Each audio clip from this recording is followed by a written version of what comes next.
I think I'd like to discuss a little bit of the coverage of the past 24 hours. Yesterday, at a time when our nation and the world was watching the peaceful transition of power, and as the president said, the transition and the balance of power from Washington to the citizens of the United States, some members of the media were engaged in deliberately false reporting. That is true. Two instances yesterday stand out. One was a particularly egregious example in which a reporter falsely tweeted out that the bust of Martin Luther King Jr. had been removed from the Oval Office. You can fact check nearly all of them. After it was pointed out that this was just plain wrong, the reporter casually reported and tweeted out and tried to claim that a Secret Service agent must have just been standing in front of it.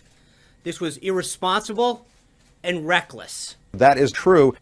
Secondly, photographs of the inaugural proceedings were intentionally framed in a way, in one particular tweet, to minimize the enormous support that had gathered on the National Mall.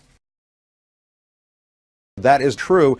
We know that 420,000 people used the D.C. Metro public transit yesterday, which actually compares to 317,000 that used it for President Obama's last inaugural.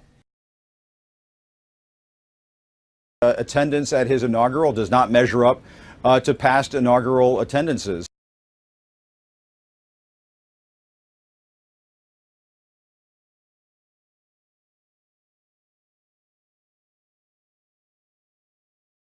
And the other thing that is extraordinary about this statement that Sean Spicer gave in the briefing room is that if you go down the list of these metrics that he laid out, you can fact check nearly all of them, which is something we've done.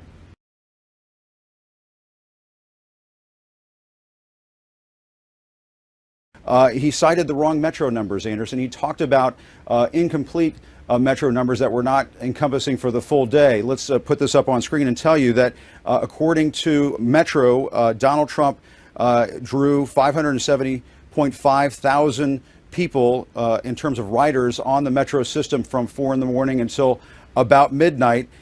In 2009, it was 1.1 million for Barack Obama at that first inaugural, and 782,000 in 2013. So, Anderson, those are three different metrics right there that are just incorrect, factually incorrect. That is true.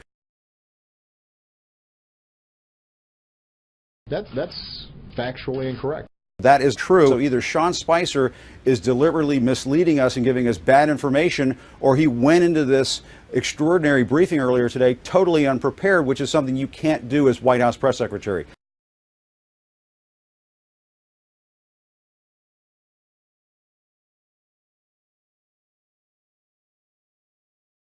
That is true. That is true. That is true. True.